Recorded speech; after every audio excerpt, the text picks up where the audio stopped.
I've got some organic whipping cream and we're gonna make ourselves some butter. This is Kalona Natural's low pasteurized temp whipping cream. That it's kind of illegal to get yourself some raw cream unless you can get into like a private trade or whatnot. So low pasteurized temp is always gonna be a little bit more preferred, but who fucking cares? It's up to you. We're gonna go ahead and pour in our whipping cream. Shake it up, because it tends to settle and rise to the top. All right, cool. And all this entails is a little bit of time and patience. So I'm gonna set this on the 4th setting.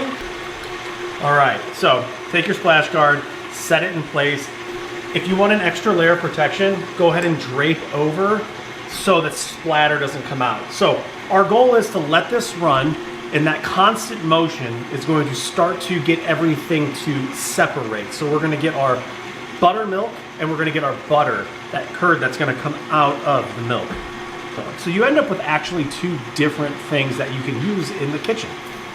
But as it does it, yeah, splattering.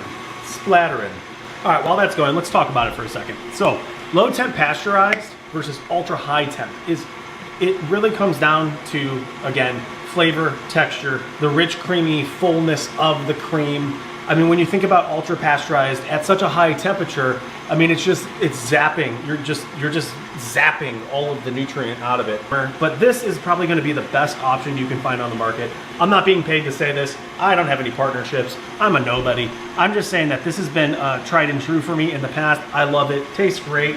And one thing you can do is if you wanted to add a little bit more life into the butter, throw in some kefir, some type of probiotic, something that kind of stimulates that good bacteria.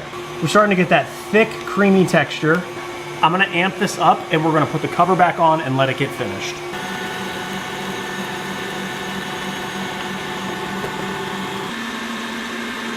It's working. Okay, so you can hear it, kind of, right? I'm gonna stop this.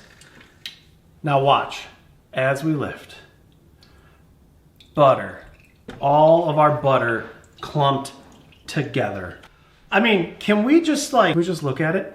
I mean, would you just look at it? Just look at it. It's gonna be malleable, but we wanna kind of chill it, right? So we can squeeze more moisture out. So throw some ice in a bowl. Start pulling it out. Clump of butter. No, unsalted butter. Cool. And then you can see, like, as we squeeze it, doesn't hurt to just push it into the ice cubes. It helps keep it from melting into your hand. Get that extra moisture, all that extra buttermilk out. Now, if you have like a cheesecloth, you can use a cheesecloth, something helpful to strain that out of there. This is dope. I love this shit. This is my favorite stuff. All right, so we're gonna set that butter off just to cool a little bit. Next up is we're gonna get our buttermilk. Take a strainer and a bowl, and then here you've got some beautiful little buttermilk. You know, you can use that on pancakes. Really, dude? Wow. That was great. Fuck. Story of my life. We've got our buttermilk. Wipe down our beautiful cast iron KitchenAid. Fit you down there, baby boy. Wipe down. Wipe it down. I'm gonna take this plastic wrap, just set it down so we have a cleaner working space. What we wanna do is we wanna make this salted butter. It's gonna be a butter for our bread. So I'm just gonna take this and I'm gonna smash her down. And I'm just gonna grab a pinch of salt. I'm just gonna lightly salt the top here. Bend it like Beckham.